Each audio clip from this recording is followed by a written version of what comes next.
Okay, so today we continue with our Kitzur Shulchan Aruch class, and we continue with Sefer Shmiras Haloshon, and today's topic is the source of merit. To reject Lashon Hara as false and an exceedingly great source of merit, especially if the subject of the report is respected as a man of spiritual stature.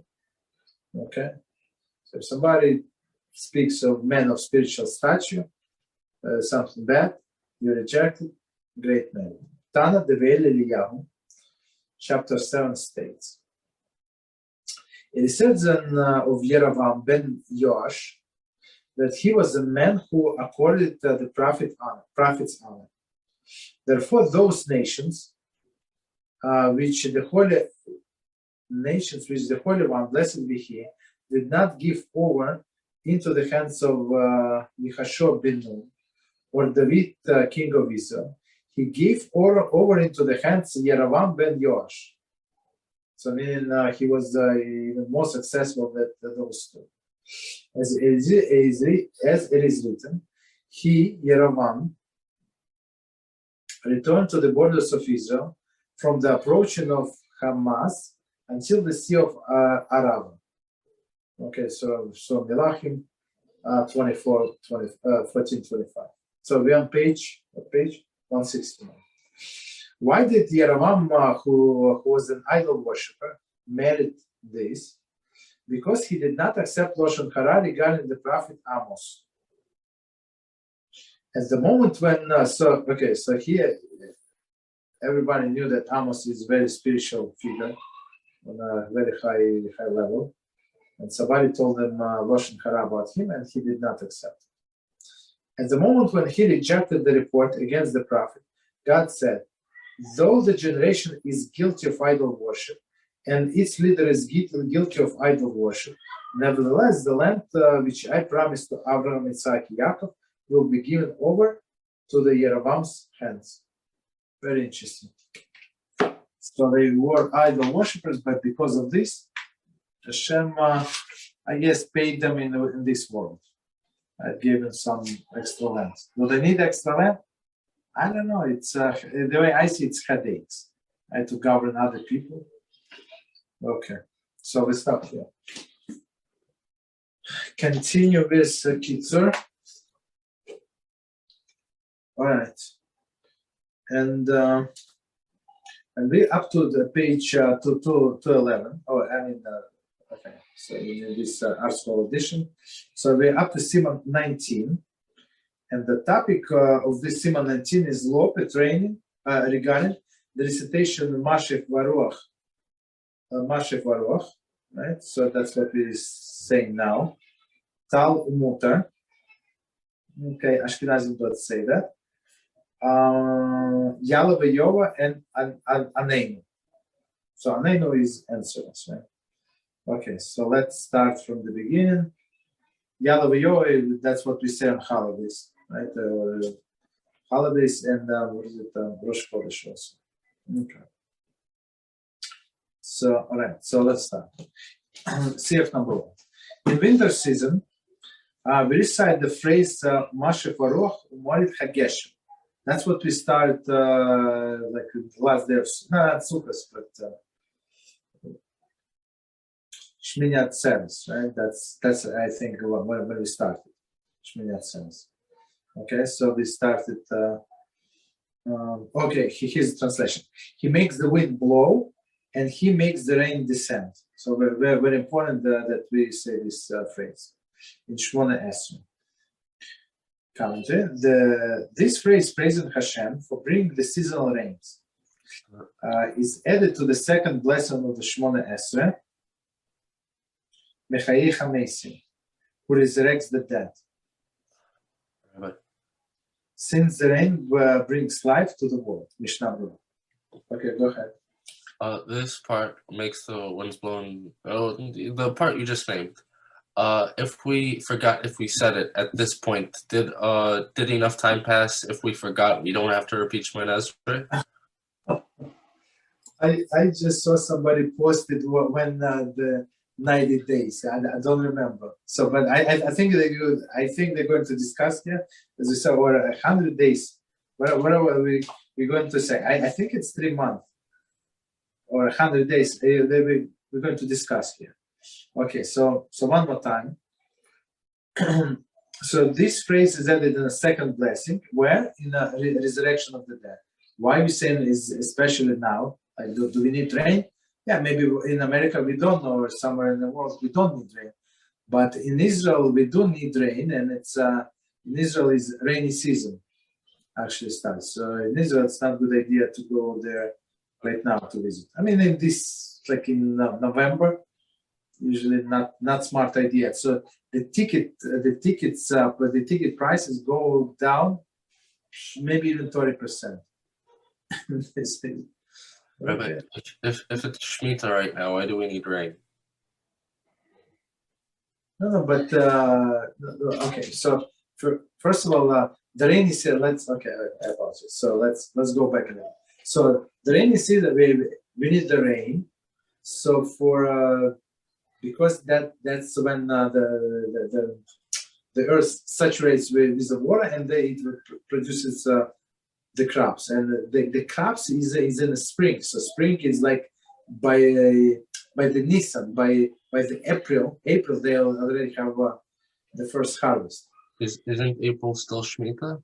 I don't know. No, you're right. I'm going to get to Okay.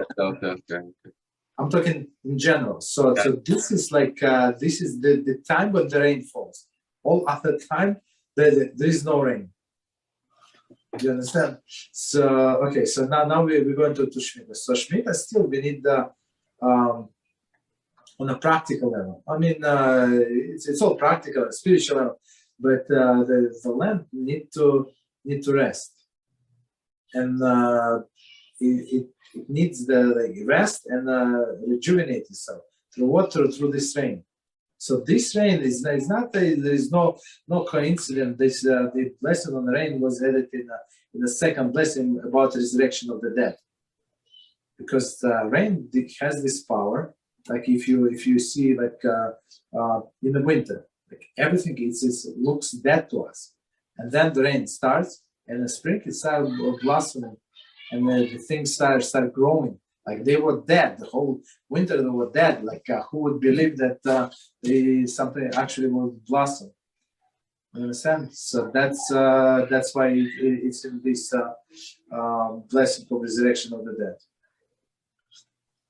And of course, in Shemitah year, it doesn't matter. It needed, still needed for the earth and to bring all of the blessings to these people, like who actually keep the Shemitah. It's not so easy. It's not so easy to keep the Shemitah the whole year. I mean, once I was in Israel, and they were like the year after Shemitah. I don't remember when was it.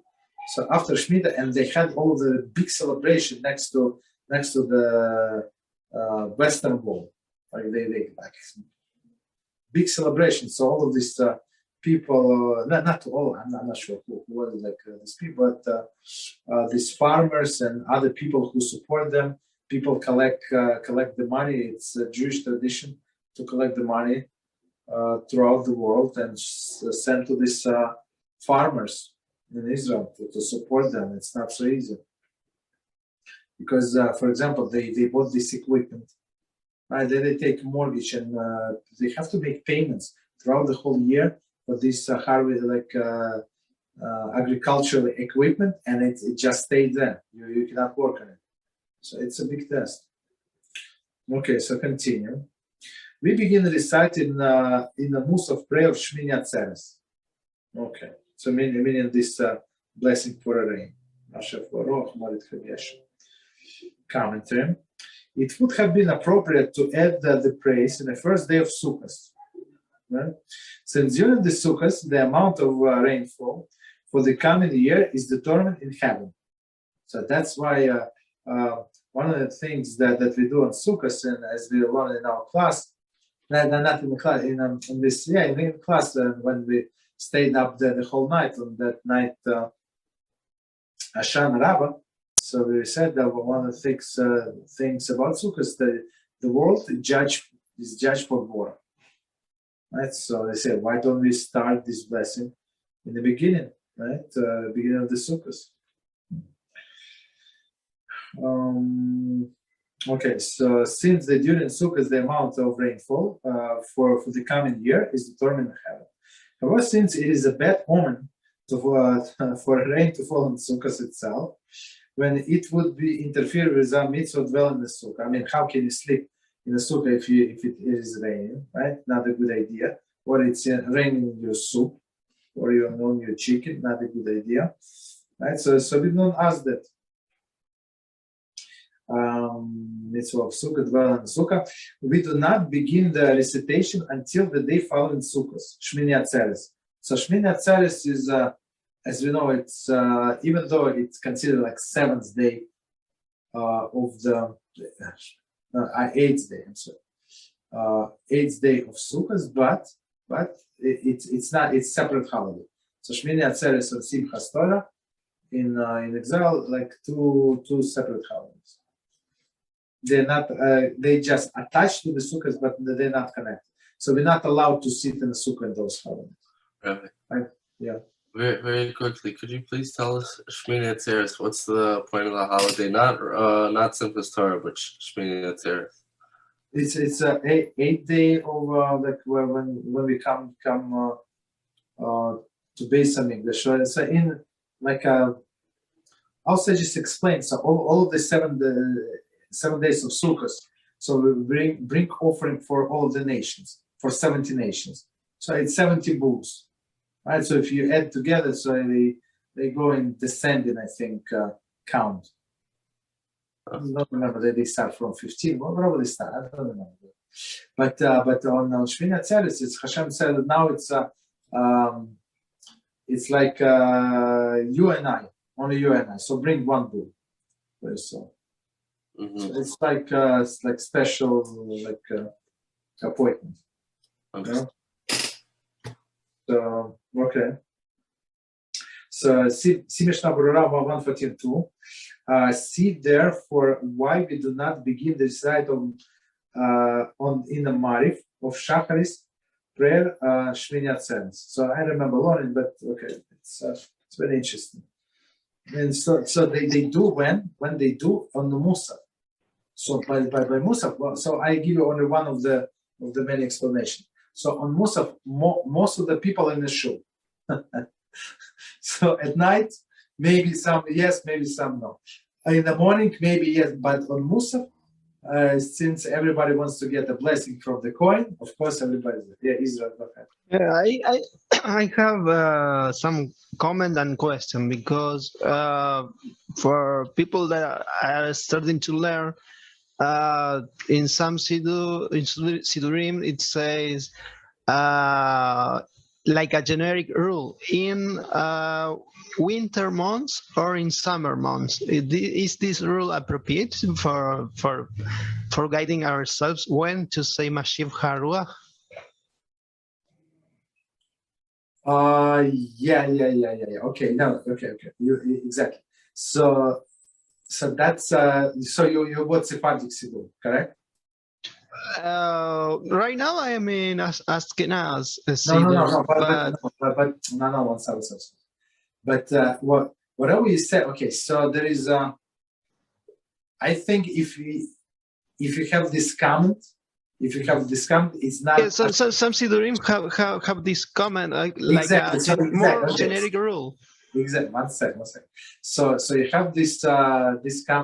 When you have this comment, this instruction. I don't want to say comment. This instruction. It means that it is Sephardic or Sephardic.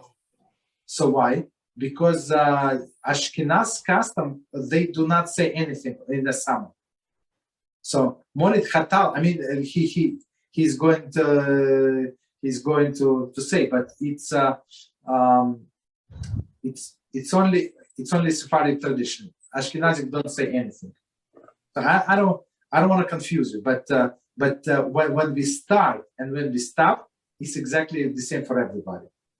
But when Ashkenazim stop, it's also Pesach, right? So I said stop, right, complete. So they keep quiet, and then next time we're down Shmones, but Sephardim start saying something else. Right. About so the tal is a Jew.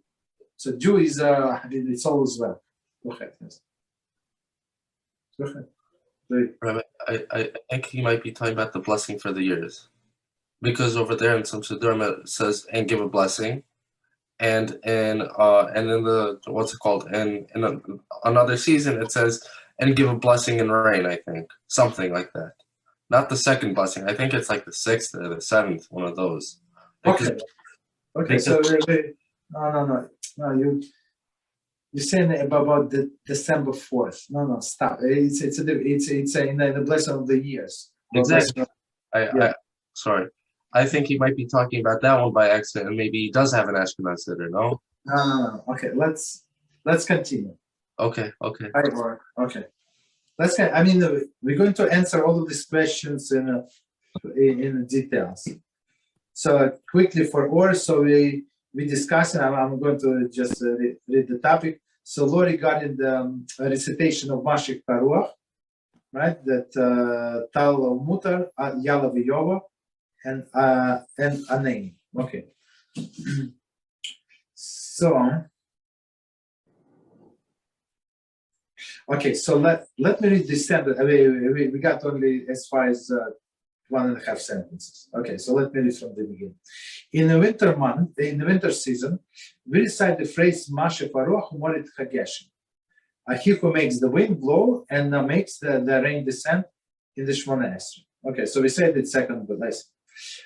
We begin reciting in Mussaf prayer Shmini Atzeres. Okay. Okay. Rabbi. Yes. Let's say you have 10 people davening, right? And one of them forgets to say this part. Does it count as not davening with the minyan? No. Uh-huh. No, that's still good. Let's leave it for later. In some cases, he would need to go back. In this case, if he did not say, he would need to go back to the beginning. But it's only second blessing, right? So if he, it depends what he remember. In some cases, it beginning to the bracha. In some cases, beginning to the Shmona Esrei. So even he finished, so he would have to daven again. But we'll see. No, my question was a little different. My question wasn't is if he counts as davening with the minyan. Yes. Yeah, my question was if everybody else counts as davening with the minyan, because he's not davening the same Shemona Esrei. He has to repeat his Shemona Esrei. I see your question. Mm-hmm. Good question. I think even if you okay. I apologize for that. It's very straightforward question. Yeah, absolutely. Even if he would not daven at all, they consider to be daven with the minyan. So we didn't get to it, but just quickly. So in order to be counted to daven with the minyan, you need the majority people who did not daven. So if you have 6 people who did not daven, 4 people they daven already. It's common with mincha. 4 people daven early mincha, and some now they came for a marif a little early, whatever the situation is. And these people say, look, can you join us for minyan? We need 4 people. 6 people never. So okay, they have a minyan, absolutely, 100%. Understood. Okay, continue. Okay, I'm trying to pass the 2 sentences. Okay. Immediately prior to Shmona Esrei of the Shamash, right, announces Mashiv HaRu'ach Morit Chageshem. So usually people bang on the desk, bang on a table, bang on something on the wall or whatever they can bang, and everybody announce. 7 people must announce. Okay. So which is good. I never announce, but I always appreciate people who do. Okay. So it's like a reminder. So before the Shmona Esrei, they bang on it. So if they can talk, so not every time you can talk. For example, in the morning, as we spoke before, so you're not allowed to talk between Shema and Shmona Esrei, right? You're not allowed. So they just bang on a table, on a wall, on whatever, so everybody knows what to do. Okay. So commentary. Shamash must announce the entire phrase, and not only the words Mashiv HaRu'ach. For even during the summer, some have a custom to recite the words Mashiv HaRu'ach, Morit Hatam. Okay. Mashiv HaRu'ach, Morit Hatam. So that's the thing. Okay. So this Shamash guy, so it's not a gabbai, it's a guy who does the cleaning basically. Actually, but he could be a guy, I'm not sure. Shamash, I think he's not a gabbai. He just does announcement. Okay. If for some reason he did not announce it before Mussaf, so meaning we're talking about this Shmini Atzeres, when they supposed to start. He did not announce before Mussaf. The congregation should not recite it then in their silent prayer. Should not. But only in the following prayer of mincha. So we have to see why would they say that if this guy forgot, why the whole congregation should not recite. Commenting, since the change was not announced to the entire congregation, they would inevitably be some who would not say Mashiv HaRu'ach in their prayer. And we do not begin to mention it until the entire congregation will do so together. Okay. So I think this is somewhat related to what David said. I mean, but here we're talking about only the first day. So if this guy, this Shamash, he forgot to announce Mashiv HaRu'ach Morit Hageshem on the first day, before the Mussaf, this extra prayer. So they do not say it and then push it until the mincha. So why? Because everybody has to say together. But in your case, it's let's say it's not the first time. Okay, that's I think to make it easier. Okay. Okay, so in silent Mussaf prayer. So, but only following the mincha. So following the mincha commentary. The Chazan Chabova does recite Mashiv HaRu'ach in the repetition of the Mussaf Shmona Esrei. And this service is an announcement to the congregation that they too should add the phrase starting mincha. This is which is the next time one prays Shmona Esrei. Very interesting halacha. So this gabbai did not announce, but usually, as I said, from my experience, in all of the shul that I go, like all of the people, like I don't know, the 5, 7, 10 people, they think obligated that they have to announce. So I mean, I never missed it, like never ever, which is good stories. But if they for some reason nobody announced, so they did not say in the Mussaf, so Chazan said it out loud, if he remembers. So he said it out loud, and it's a reminder for everybody. Continue. One who is ill, right? Ill. Who is praying alone in his house, as well as those who reside in villages that have no minyan, should wait before the praying Mussaf on the day of Shmini Atzeres until the time there is sorted that the cities they have that in the cities they have prayed Mussaf, and only then should they too pray Mussaf and recite Mashiv HaRu'ach, etc. Okay, so let me read the commentary, and we're going to explain exactly what it says here. One did not actually hear the announcement as long as he knows that it has been made. Thus, one who arrives in a synagogue on Shmini Atzeres and finds the congregation praying Mussaf may assume that Shamash had announced Mashiv HaRu'ach and should therefore recite his own Shmona Esrei.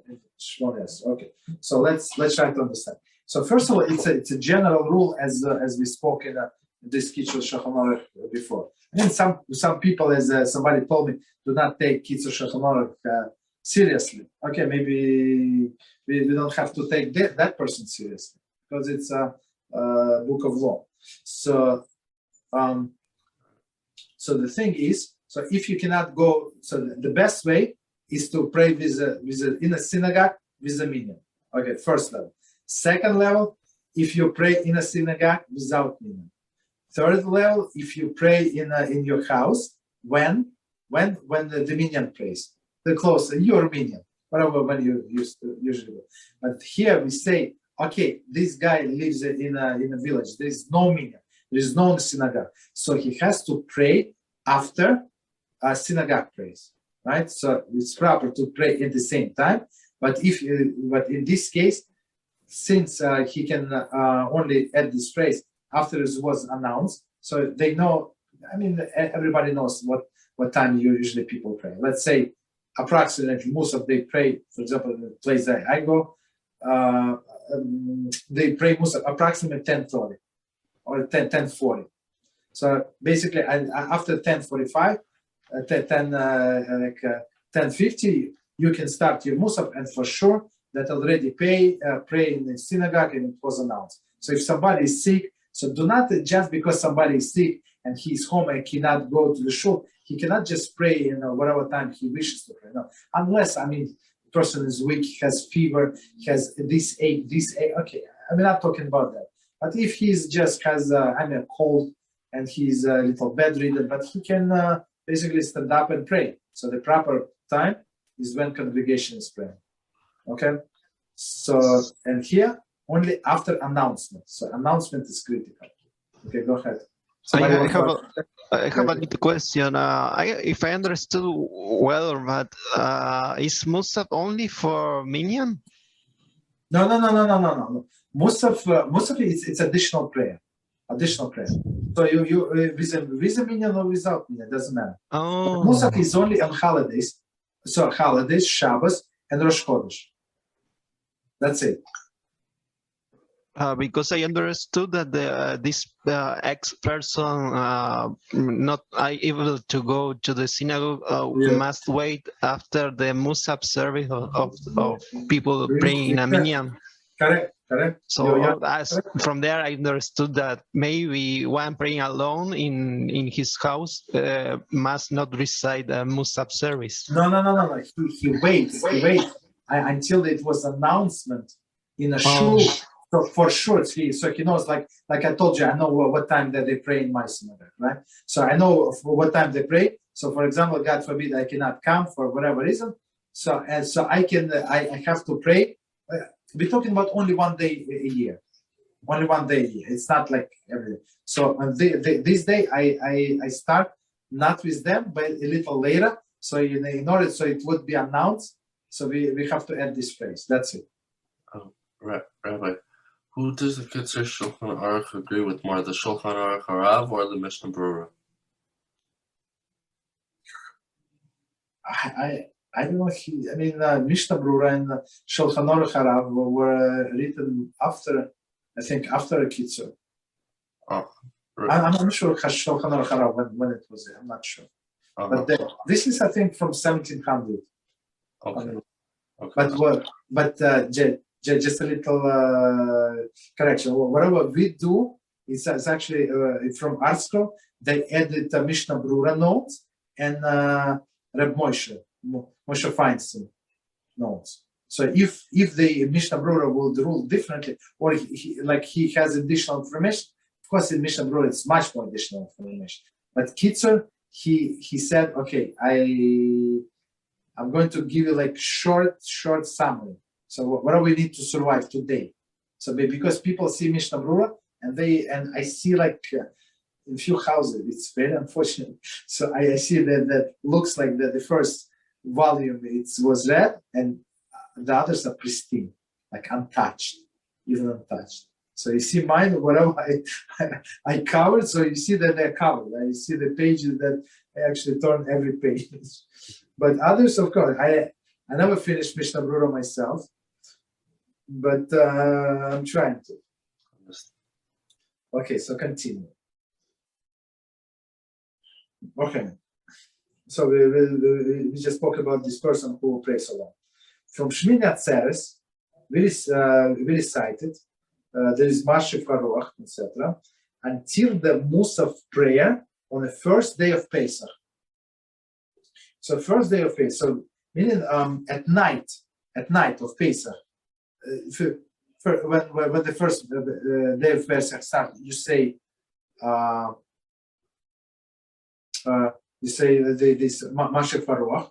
On the Shacharis you say, on the Mussaf you don't say. So, and one more time, as I remember correctly, Mishnah Brura explains that most of the people are going to be in a synagogue. So that's when the announcement is made, and that's what they do. Okay. So it's like 6 months, less than 6 months. Sorry, it's not that late. Okay. There is, on the day both congregations and Chazan still recite the silent Mussaf Shmona Esra. Just a second.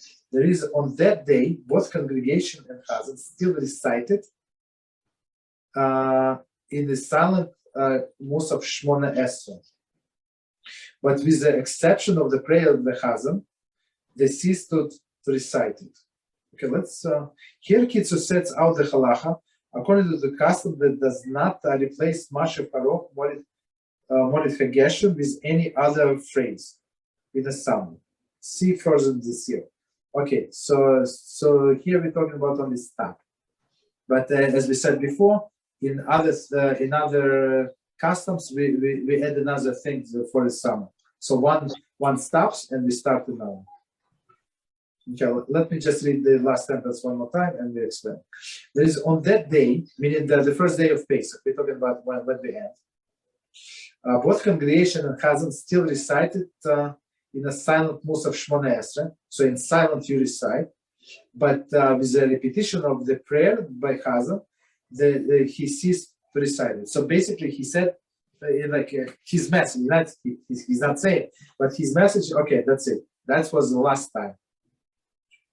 Following that, the congregation also does not recite in the following mincha prayer.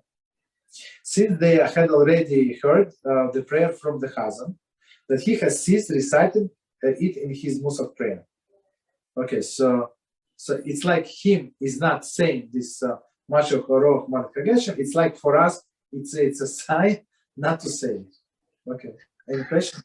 I have this. It would be quite difficult, but now the question is why in Eretz HaKodesh rain is needed on winter if isn't supposed that growing occurs in summer? Okay. So it does not rain in the summer at all. So for 3-4 months, there is no rain whatsoever in Israel. You understand? And the rain is probably they need it always, but after they gather all the crops, let's say by Tishrei, right? They have to harvest in Israel. So the main irrigation occurs on winter. Exactly. That's it. Yes. That's it for the whole year. That's it. You understand? That's critical. And this question that I have is because if you guide yourself by a high level Siddur, you will, for example, you will say Mashiv HaRu'ach in the southern hemisphere, meaning you will, for example, in my city, you will pray for strong winds and heavy rain to fall. And that is the difficult question I have, how to, if you pray thinking in Eretz Israel or in the place you live. No, in a place where we live, we have more than enough rain, all year round. Sometimes it's too much. You understand? But in Israel, it's never enough, basically. So it's a shortage of rain because Hashem said this land is going to get blessing from me personally. How? Through the rain. So rain is a parnasa. It's a livelihood of the person. So if it was rain, you have something to eat. If it was no rain, especially in olden days, you have nothing to eat. Drought. It's very bad. You understand? So rain is critical. So we pray here, not for countries where we live in, but for Eretz Israel. That's our country. So if I understood well, I must pray following the Siddur, which says Mashiv HaRu'ach. Is Okay, so. but we always say that. All of us do that. Because I understood before that you must or you should say according to your season, because in southern hemisphere it's inverted, it's reversed the seasons, and that is the big question. Sorry, I didn't get your question. What do you mean? Here in the southern hemisphere, Okay. it's inverted. I see what it's basically irrelevant. So I apologize. I got your question. So it's so huge question that I No. It should not be any questions. It should not be any questions. So it says we start when? On the Shmini Atzeres, according to Jewish calendar, when we add on the Pesach, right? On the first day of Pesach, Mussaf of Pesach, according to what? According to Jewish calendar. That's it. It's irrelevant for you. Irrelevant. You understand? Okay. So we go by Jewish calendar, but it's very simple. So we don't care about these countries. I mean, they have more than enough rain. But Israel is a very scarce rain, and plus only like a few months a year, so it's not okay. So continue. So commentary. It would be improper to announce before Mussaf the congregation stop reciting Mashiv HaRu'ach. So I remember it's unbelievable. It's actually from Mishnah Berurah. Unbelievable explanation, right?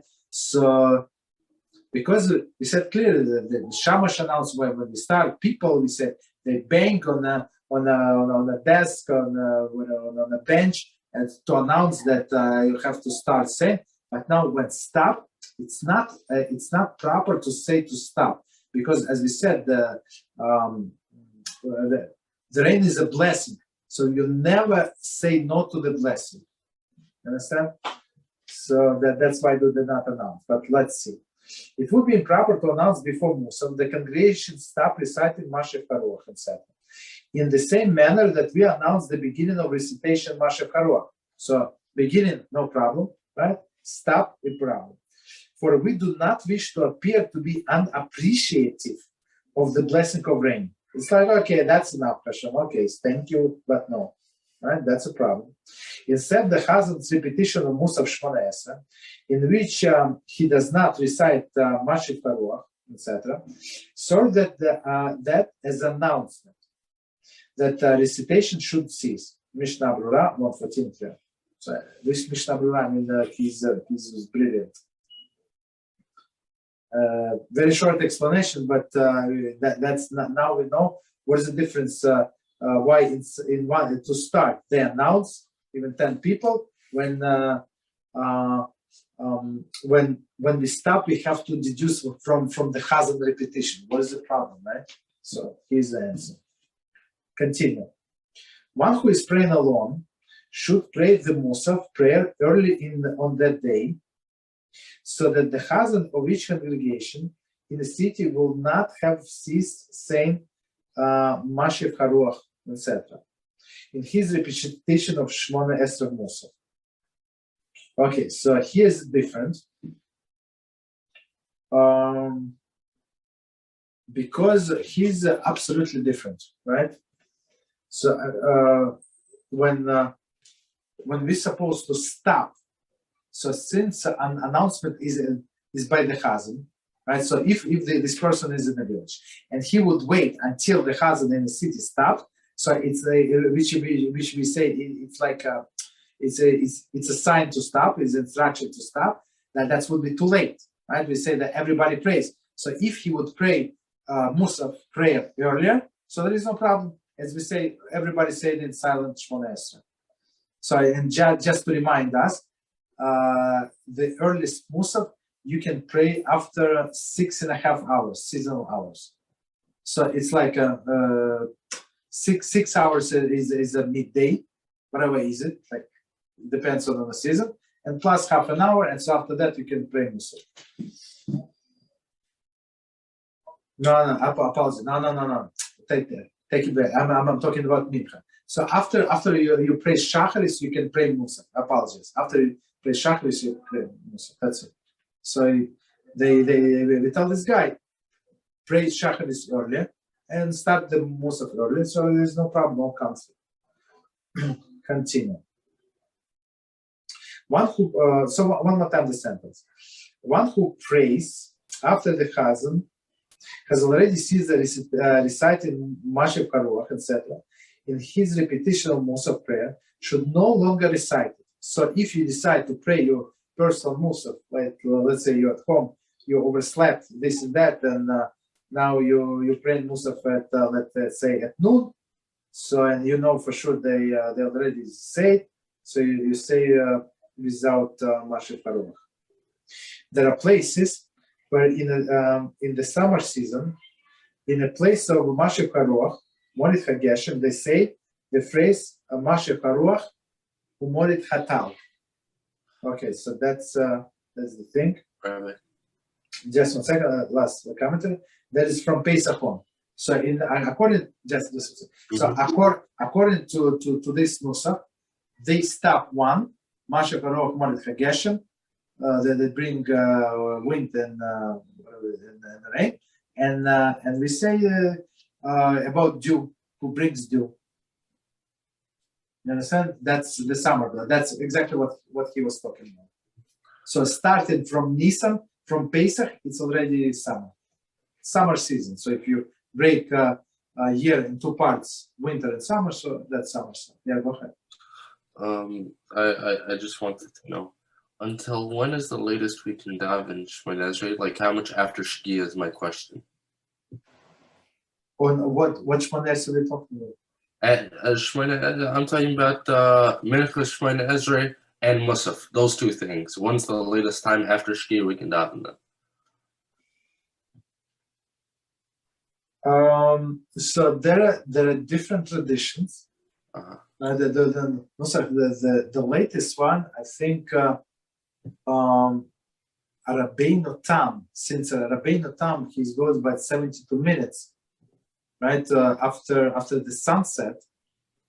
So I think, if I remember correctly, even 40 minutes after the sunset, 40 seasonal minutes after the sunset, you can start mincha.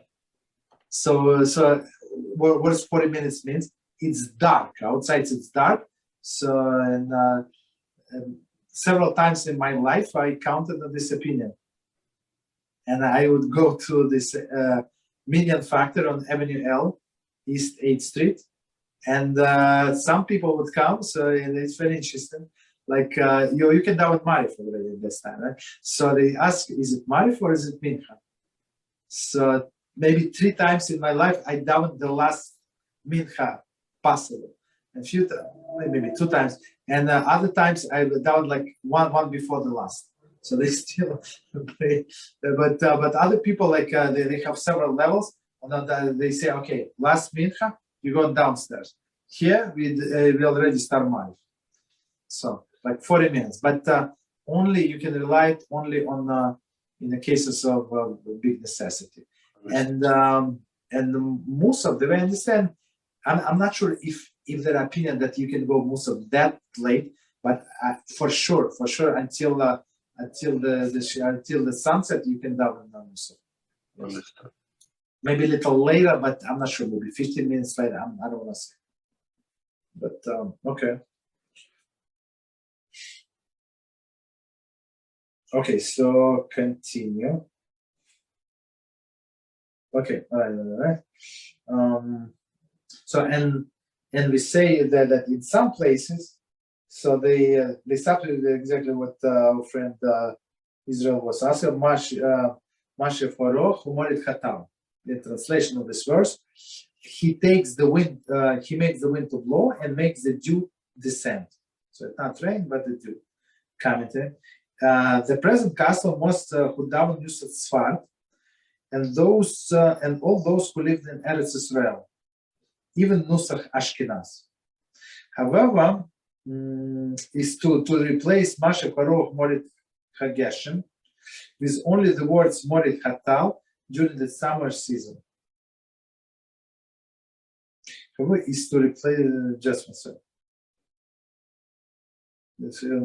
Israel, even also Ashkenaz. However, is to replace. Okay.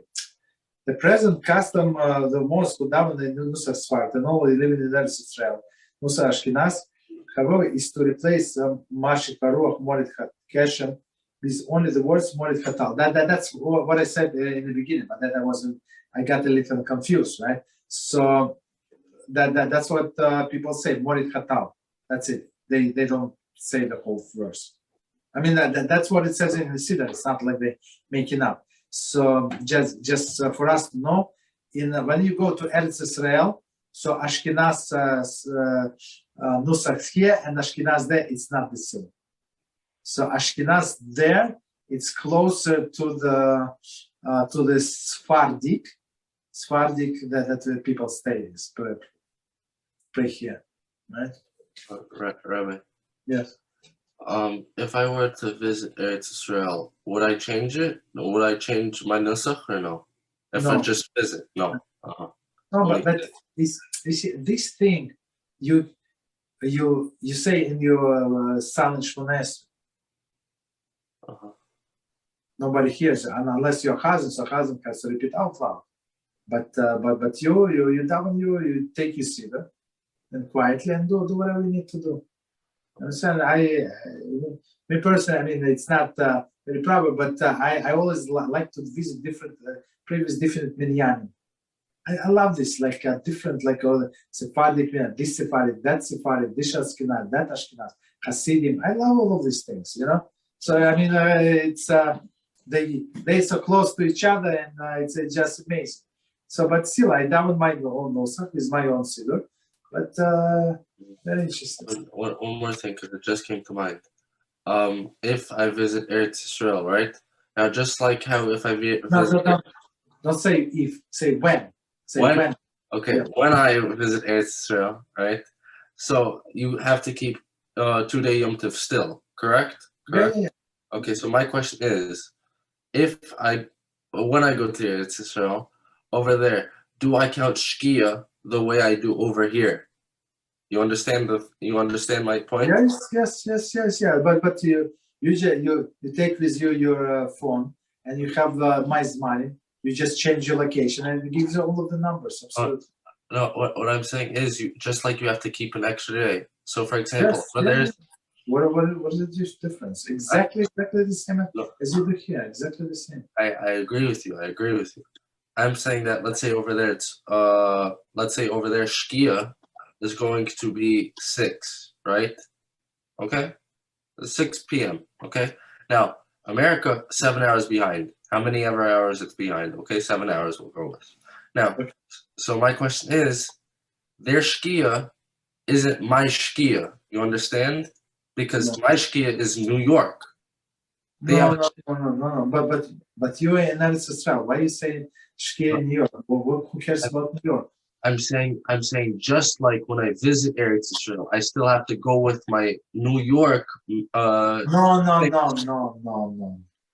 The time changes, so you forget about New York, and you have to reset your your Maizmanim to be according to Israel.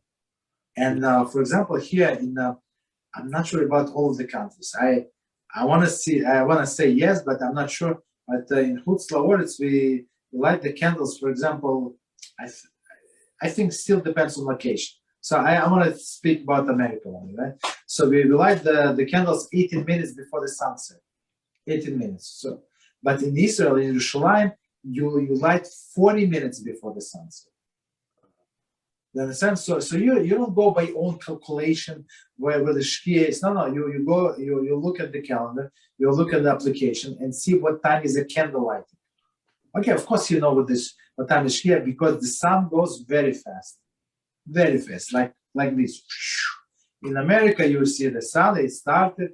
You can go to shul. You can go from shul. You can go wherever. It's like I still setting of the sun.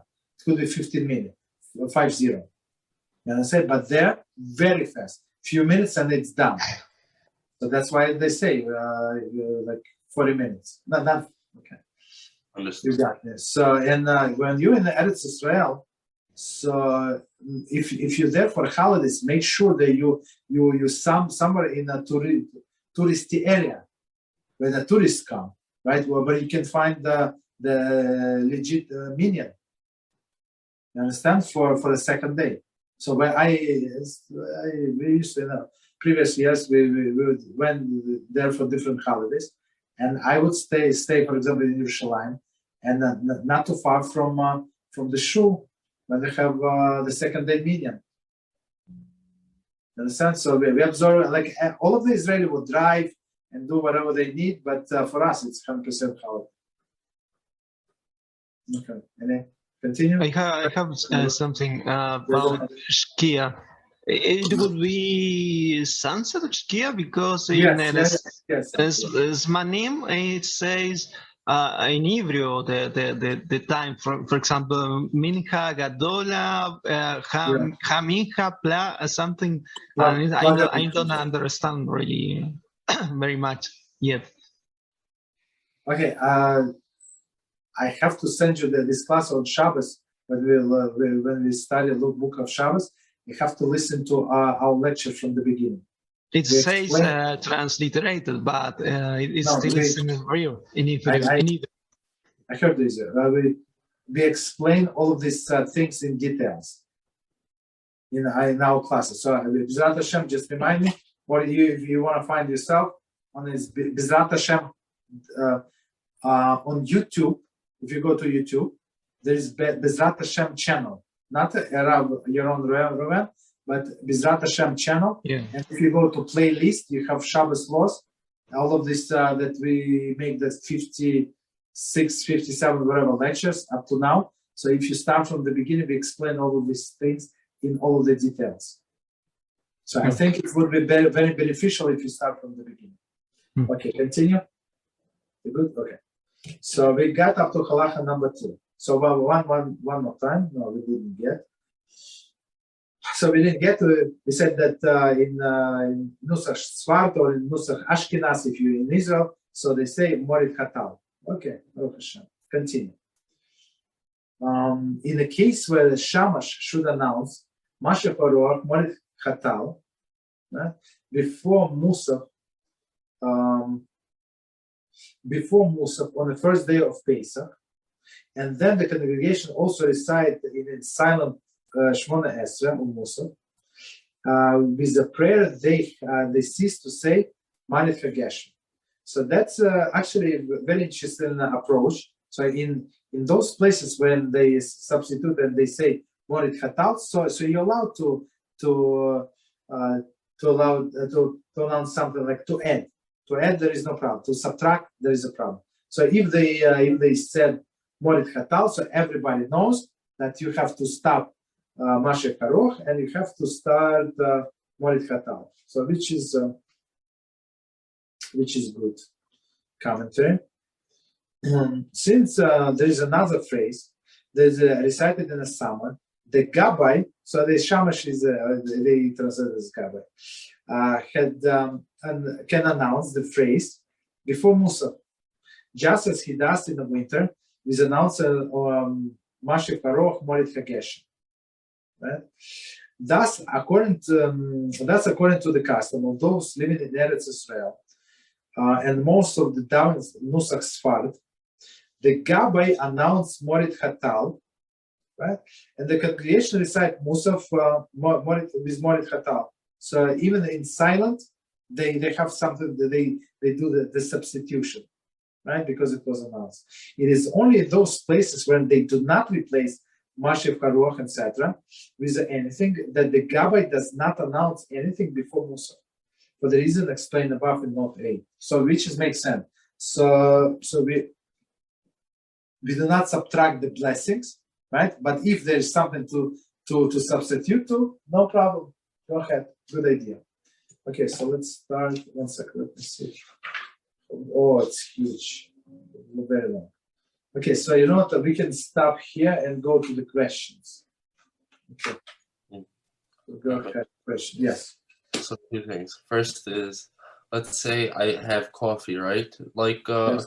what's it called? This dried coffee, whatever. Not the coffee beans, you know, the Instant coffee. There you go. Yes. So let's say I have it open, right? And I put it on a shelf, okay? Now, it's in the middle of the shelf. My question is, if I have to worry at all about bugs or ants or anything falling in there. Because One second. You don't have the lid, you don't have the cover for the can? Let's say you go somewhere, people, they don't put the lid back on, so on and so forth, let's say. I'm not sure. You ask me if bugs can go there? Absolutely, they can go there. So I can't use it. I mean, you can check. I mean, those separate granules, and you can put it on a piece of napkin on a white paper plate and check if there is anything moving. So if something is moving, not good. If nothing is moving, so you can use it. But so this all of these people they create a lot of problems. So I have another question for you then. Let's say I saw it, right? Didn't know what to do, so I just left it there because I'm not going to throw out all the coffee for everyone, right? Because maybe I'll be wrong, right? Exactly. So let's say it was full, right? Almost full, okay? I come back, it's over here, right? Half. Yes. In that case, am I allowed to use it now or no?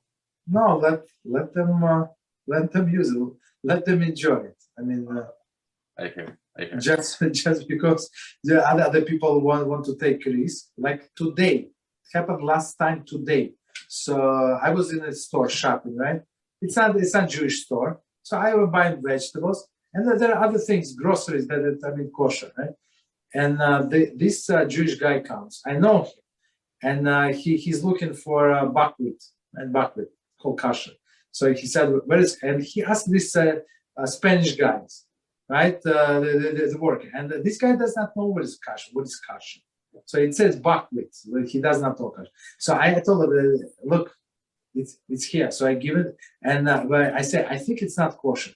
It's like three different kinds, three different companies, right? So I picked one. I say it's not kosher. I take second, not kosher, and he takes the third one, and it's. Like pentagon, shape and K. He said it's kosher. I say, why do you say? Because it's K. I said, because it's K, it does not mean it's kosher. It can be, I don't know, like name of the company, K. I don't know, what is it? Said, no, and he started asking people around, and this non-Jews, is it kosher? Because how do I know it's kosher? So, I mean, he's standing in front of me in line, and he continued asking people. They have no idea what he wants from them. And he comes to the register to pay, and he asked this non-Jewish lady.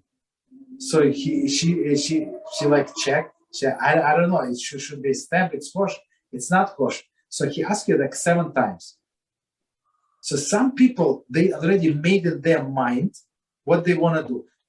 They do not care about these bugs, no bugs, kosher, not kosher. You understand? Baruch HaShem. He left it. He did not pay. He didn't buy. Baruch Hashem. But I'm not sure if I would not be standing there. And sometimes he pray in the same minute. Sometimes, right? Maybe he would take it. Mm-hmm. Okay. So what if you're in a frum place, right? Frum. Okay. Very frum. And the thing is, what should I do? Because they don't know that this happened because I put the lid back on, so on and so forth. So I'm supposed to put like a sign, hey, don't use this. And there are 2 coffees, right? No. Maybe, okay. I don't know. It's a hard question. I mean, whatever it is. So if, usually bugs are everywhere. And unless people unless it's not kitchen, and or people spray from bugs like every week. For sure, there is ants crawling everywhere. Doesn't matter. You're on tourist spot, they still have ants. They're going to get to these small insects like still flying. So I give you example. So this Shabbos, it's already like almost winter. On Friday night, I saw like what is it? A small, not a mosquito, whatever, small thing like in my cup. It fell in my cup. So I have like 1/3 left, and I saw somebody flying, somebody floating there. It was this flying thing. You understand? So, but From nowhere, okay. So because maybe it was sweet, maybe whatever was it, it attracted and then it fell into the thing. So we cover things. It's not, but and we don't have something that spoiled nothing, right? So we have all these nets. It's always closed on the window. We never open for more than a few seconds. You understand? And still we have all the flies, like the tiny flies. Not often, but one is enough to swallow. And many times, these ants coming from nowhere, tiny ants from nowhere. And sometimes, a few times we saw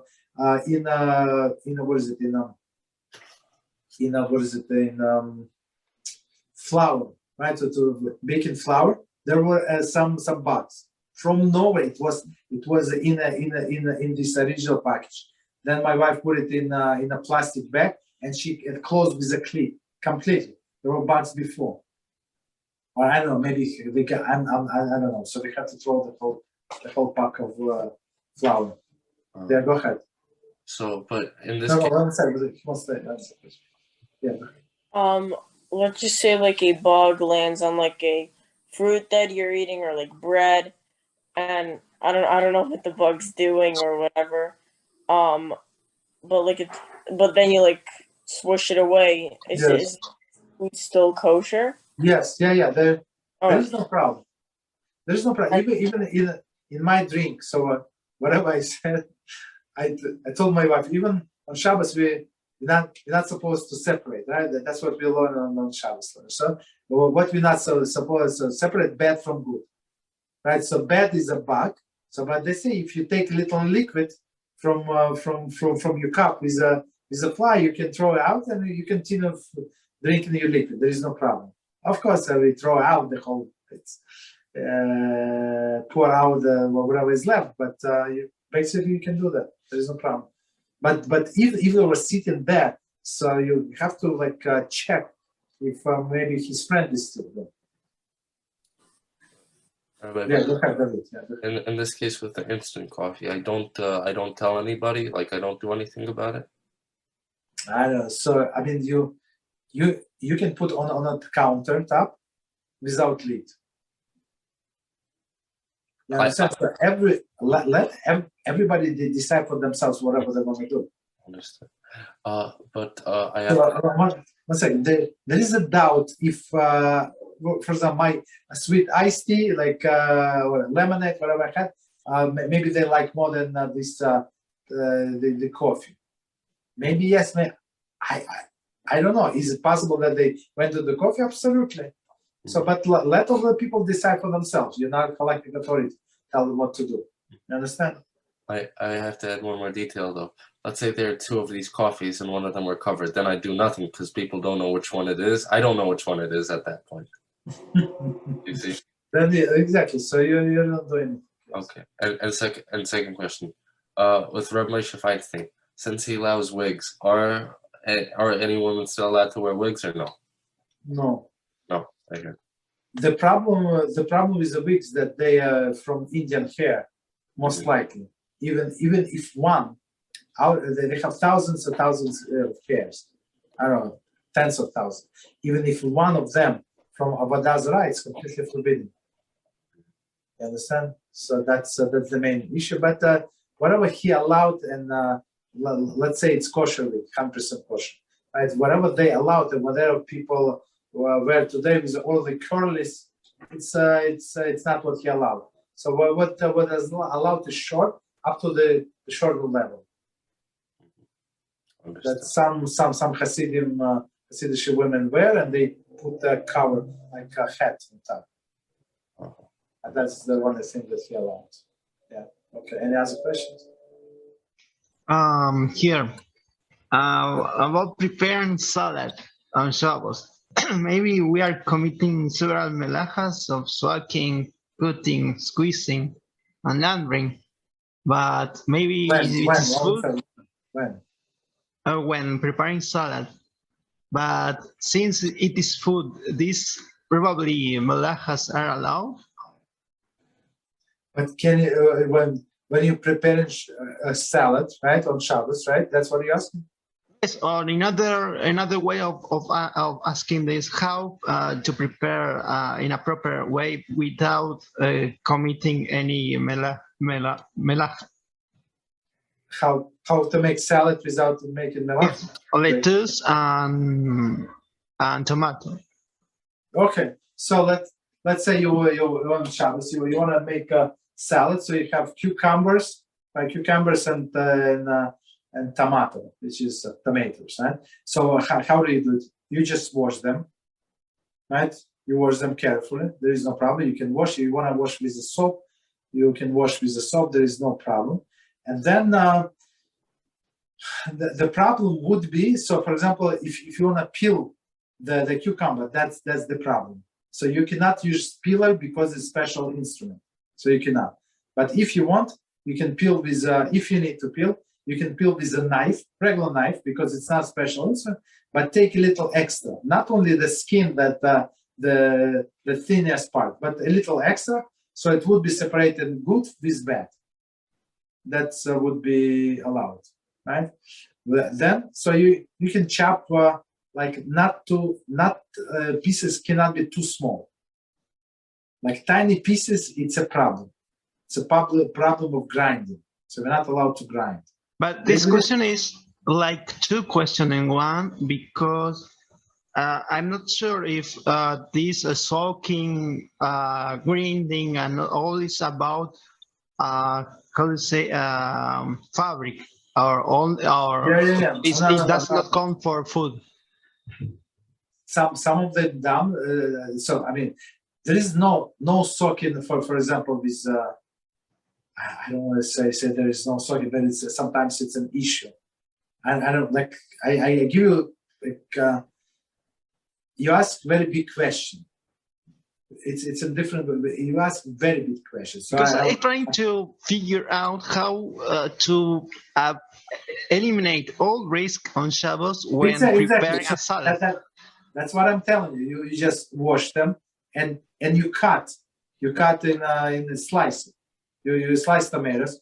You slice cucumber. There's no problem, right? But when you want to cut off this green stuff from tomato, just cut a little extra. So it's not like you cut in green. You cut a little with red. You understand? That's the thing. And otherwise, there is no problem whatsoever.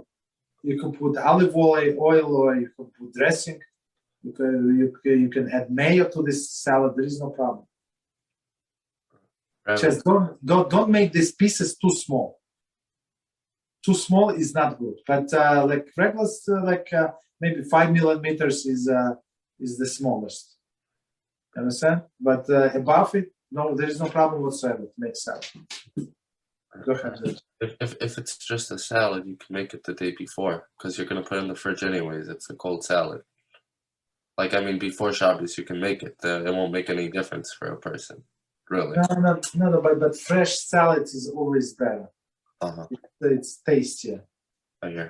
Than the next day. Okay. So that's in order to make it tastier, so people do it in the same day. Well, but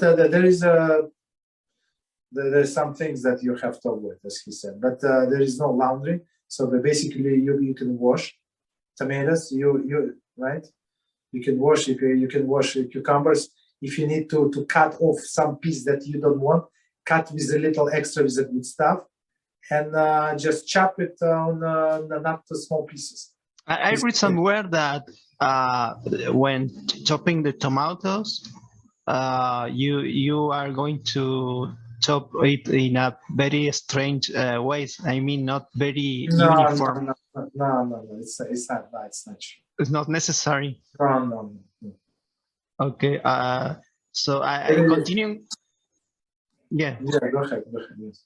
Continuing with the other topic about the issue of hot water on Shabbos, I ask this. I am trying to figure it out, and I think I'm near to solve this because here in my city, the source of the water supply of the running water comes from mountains very far away, and this water is very low temperature and will cause you injuries in the hands if you wash your hands and you use this water. So I was thinking maybe you make the model of a hot water urn for Shabbos, a very as little bigger, enough to wash your hands on Shabbos with water which will not cause you injuries. And you make a big model of these urns, and maybe to push the water, you compress air before Shabbos, and during Shabbos, you open the air, and the air will push the water, so you can wash the hands without using any melacha, maybe. Mm-hmm. Let me ask you, what do you need this hot water for? To wash your face, to wash your hands? Yes, it's very, very, very cold. Even no. Just answer my question. Why do you need the water? Basically for personal laundry, hygiene. Yes. Okay, no problem. So for these things, we have this urn. Urn is like a thermos that you stick, you plug into the outlet, and it has a lot of water. So this water is very hot, but you can mix it with the cold water from the faucet, and you can use it to wash yourself. And you can use it. I can send you samples, or if you have thermos, maybe thermos is a cheaper solution. So you have one thermos, two thermos, two or three of them. And that's why I ask you, why do you need them? So even if you put very, very hot water before showers, they're going to for sure stay 24 hours very hot. So maybe you need one of them, maybe two of them to wash yourself. Should be more than enough. You put 30% of this, 60% of cold water, and it should be fine. Okay, but sorry for asking this too much, because this the issue that you touch this water. This water is very cold and is very risky to the. I will cause injuries. I see what you're saying. But if you mix with the hot water, should be good. I think. No. Yeah. Okay, so if you keep it in a thermos, or this as we explained, this urn. I mean, I can send you urn. Yeah, I will ask you later. Huh? Yeah. Okay. You know what is it, right? The urn. Urn. It's URN. Yes, I know the urn for preparing coffee on Shabbos. I know that. But you can also it's for storing hot water basically. It's not only for coffee. You can use for washing. You can you use for whatever you need. It's not only for washing. I will ask you later more details. Okay. No problem. Okay. Any other questions? Okay, we good? All right, so let's stop here. Let's stop recording.